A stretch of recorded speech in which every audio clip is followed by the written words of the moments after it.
In the spirit of the president's speech tonight, I'd say there is no union in Egypt, but if there was, it wouldn't likely be described as strong. Indeed, today in Egypt, 25% of the Egyptian representatives who did not vote for the Islamists are caucusing to decide and discuss how they're going to handle being shut out of committee assignments. Meanwhile, the Islamists are gearing up for a legislature that probably has the most legitimacy since the days of the so-called liberal experiment in Egypt prior to the 1955 coup. The Egyptian revolution, as Sam pointed out, pushed Washington in an unenviable position, either support a democratic process that would result in an Islamist-dominated parliament, if not government, or an increasingly untenable continued military rule in Cairo. None of these options are particularly palatable. In any event, it's not clear that Washington or the United States government could have any real influence on the outcome or the trajectory of these events anyway. Still, the administration does have to cope with some very difficult policy questions, and I think the difficulty has been reflected in a policy that over the past year has vacillated between supporting the SCAF and demanding immediate military transfer of power. And this ambivalence, I think, has been exacerbated of late by the results of the parliamentary elections.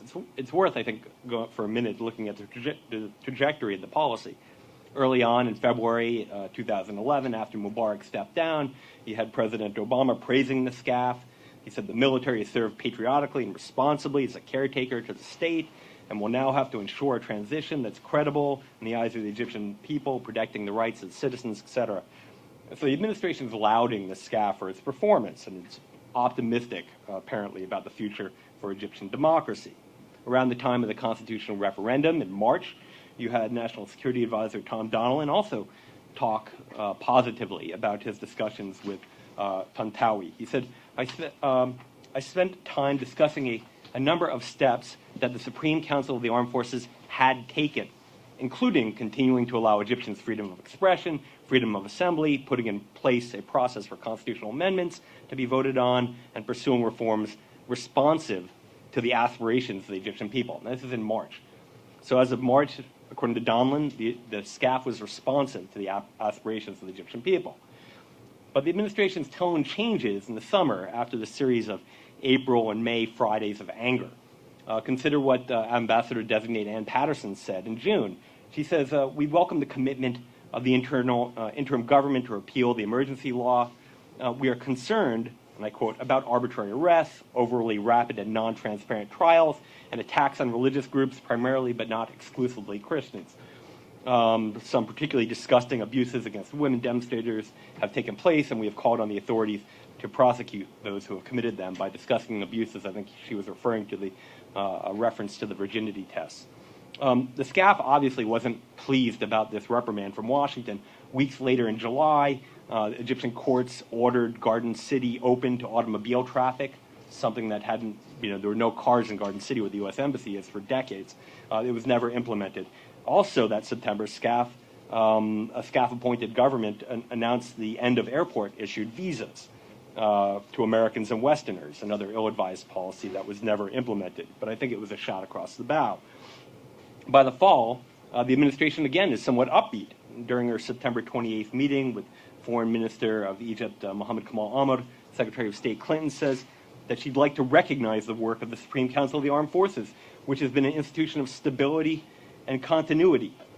And the Egyptian people look to the council to support the transition and ensure that elections go in a positive way that provides transparency, and we encourage the government of Egypt to end the state of emergency.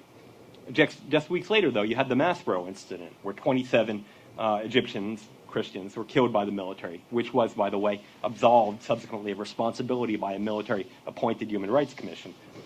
It was a little bit more difficult to tell where the administration was coming from. So you had a somewhat harsh White House statement on October 10th, where the administration doesn't go so far as to blame the SCAF for the killings, but urges instead, quote-unquote, restraint on all sides so the Egyptians can move forward together to forge a strong and united Egypt.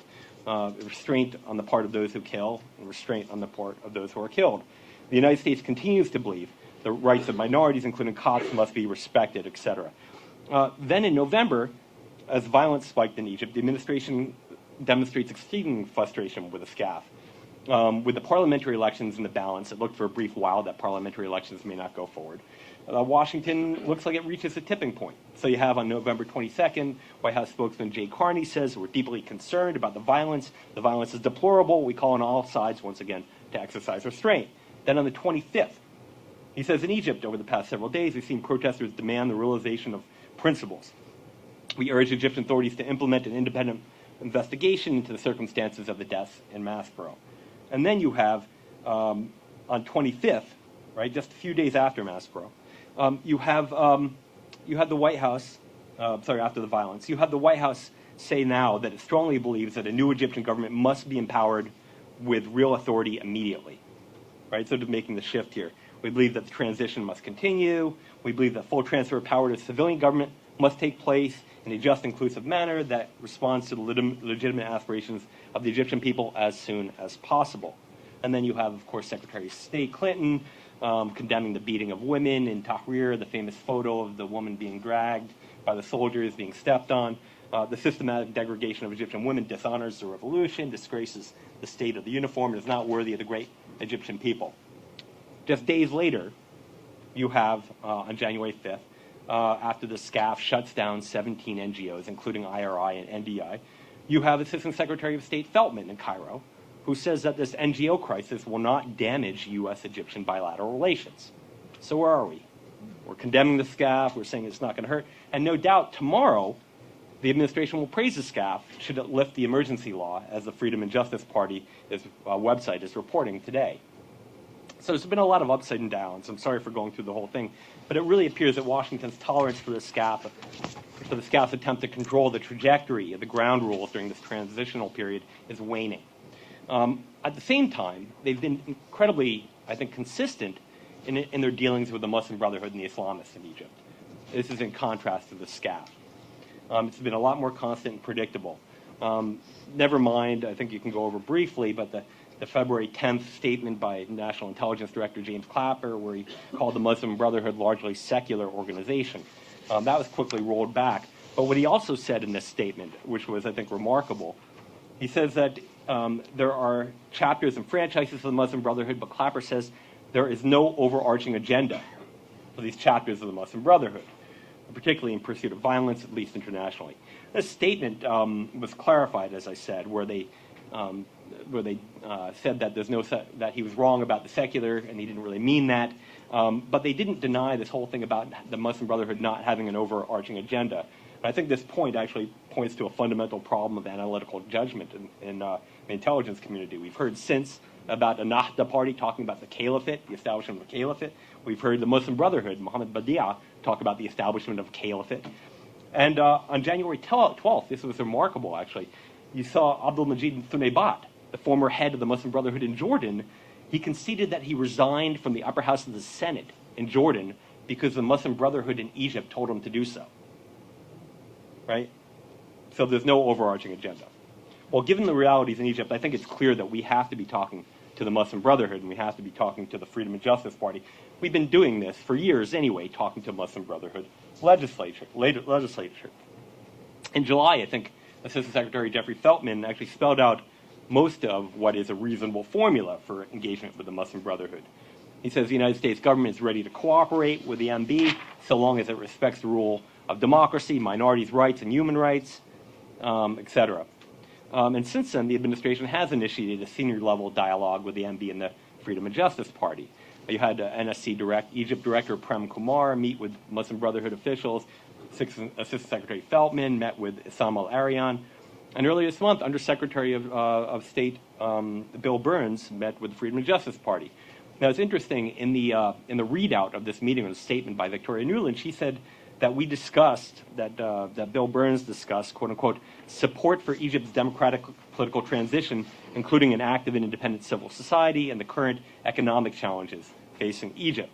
So the U.S. focus has largely been on Egypt's economy, and there's good reason for that. We could talk about that if you want. But largely absent from any U.S. statement about the engagement with the Muslim Brotherhood has been any statement about whether Camp David has come up in these meetings. The Muslim Brotherhood, not surprisingly, has put their own spin on these meetings, and you can read about that on ikhwanonline.com. They're very clear that they've told the United States to butt out of internal affairs in Egypt, and I think that's going to have some implications later. More controversially, perhaps, and you can be the judge, on January 23rd, Ambassador Patterson met with the Salafis. She met with a representative of the Al-Noor party. Now, of course, U.S. policy is that you can meet with Islamists anywhere who are not designated terrorists, the Jamia Islamiyya or its political party, Bina wa Tanmiya, the Building and Development Party in Egypt, which the Muslim Brotherhood has basically asked to join this coalition, and other Islamist groups who don't advocate violence. This is setting the bar pretty low, I think. But after all, the Noor is likely to join the Muslim Brotherhood, or to push the Muslim Brotherhood to move further right in the parliament, to become even more socially conservative, particularly on domestic politics, but would also, I think, very clearly join with the Muslim Brotherhood and support them should they decide to pursue a referendum on Camp David. But I think we have to be clear, I think more clear about our engagement and our bilateral relationship with Egypt, under the control of the Islamists, that it will be damaged if the Islamists, while not advocating violence at home, start to advocate violence abroad, particularly against their Israeli neighbors. So they're committed, they have to be committed to their international obligations, whether in the field of counterterrorism, whether in terms of Suez Canal access, and whether in terms of Camp David. Also in terms of respect for rule of law and the independence of the judiciary. I think right now, if you're looking at the Mubarak trial, you're saying this is not in Egypt, that particularly, it's not a good omen in terms of rule of law in Egypt, how this is being prosecuted. Also, commitment to freedom of speech, religious tolerance, etc. In terms of freedom of speech, I think the Suarez case right now, Naguib Suarez, one of the richest men in Egypt, is being sued for, I think, a campaign poster where he had a picture of Mickey Mouse with a beard, a cartoon where he had a picture of Mickey Mouse wearing a Salafi beard. Right? That this is an insult somehow to Islam. We'll see how this gets prosecuted. This may be a test case. And of course there is the freedom of religion issues. The Salafis, to the best of my knowledge, and maybe Eric can correct me on this, and the Muslim Brotherhood have advocated in the past for the jizya, the special tax on non-believers. I think that may be a bridge too far, but I wouldn't be surprised if it came up sooner or later, particularly given the Salafis' focus on domestic politics. Other issues of concern for Washington going forward really is this seeming alliance between the Islamists and the SCAF. Right? There's a lot of room for clash here, right? Because the Islamists, the Muslim Brotherhood in particular, have said they want to take a broad, expansive view of the parliament. Right? The parliament right now has one role that is well defined. That role is to write the Constitution, to select the committee that's going to write the Constitution. But according to Issam al-Arian, he said, well, we want to have oversight. We want to pursue foreign policy. We want to have all kinds of activities that we believe are traditional. We want to legislate that are obviously in the legislature's purview. Well, not this legislature, but this could be a source of stress. The Muslim Brotherhood say they're not going to clash with the military. And why do they have to? They can let the liberals, or what's left of the liberals, do it. Right? It could be the liberals that burn down the Egyptian library and take care of the Napoleonic texts. They don't have to do any of this. They've got the liberals throwing the stones. Meanwhile, they said they won't have a vote of no confidence against the SCAF-appointed government. They're not going to aim for a direct clash. Why do they have to? But this could be a point of contention. How would this alliance, if it goes forward, impact democratic development in Egypt? Will the U.S. be sympathetic? I think we have to think about this, particularly with what Sam has said here. Will we be sympathetic to SCAF attempts to perhaps prevent a shift from a parliamentary to a presidential system in Egypt? The SCAF may try and intervene in this. Right? Basically, the Muslim Brotherhood has the Turkey model, not the Turkey model, in terms of, well, maybe also in terms of the economy, but certainly in terms of the Muslims taking control of the parliament, changing it over to a parliamentary system, then denuding over time the power of the military. SCAF is going to try and prevent that. How are we going to stand on that? What is the U.S. view of the super-constitutional principles? Right? These things that we've not heard about for several months. Right? Remember that when the Constitution was going, before the Constitution, there was a whole debate on these super-constitutional principles that would, at their core of them, enshrine the civil nature of the state in Egypt. But the military saw this as an opportunity to preserve its powers and to not have any parliamentary oversight for the future, basically for the future. The Islamists and everybody else cried foul, and the issue has sort of gone away. But it may surface again. How are we going to stand on that? And finally, how will Washington, in this environment, right, where the Islamists have already told us in our engagements with them, or preliminary engagements, to butt out of internal Egyptian affairs, how are we going to continue to support non-Islamists in Egypt? I mean, this is a group or a very small contingent in Egypt that will, with or without the help of the Islamists, die on the vine. Right? They will be constrained. The funding to them will be further constrained, whether by the military or the Islamists. How are we going to push on this so that one day, if there is another election in Egypt, that there will be a viable alternative to the Islamists, who may very well be left holding the bag when the economy collapses? At the core of this issue, and I think I'll just end with this last few thoughts, at the core of this policy issue is how we view and how the Obama administration views the biggest threat to democracy in Egypt. And I think that the Obama administration, like the liberals in Egypt, view very much the SCAF, the military, as the largest threat to democratic development, democracy in Egypt. Not, amazingly, the threat of Islamist authoritarianism. And this is not an issue that is, I think, relegated or policy-wise to the Obama administration. The Foreign Policy magazine is doing a survey right now on the Arab Spring. Now, some of you may have seen it. The results are being tabulated. It will be published in a few days.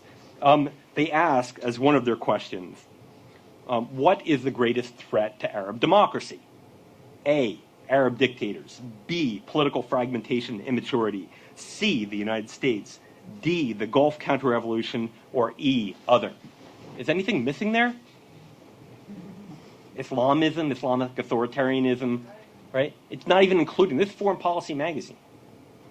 So I think this is a problem, and it's sort of a frame of reference that we've all sort of taken for granted, or many of us have taken for granted, we have to give another look at.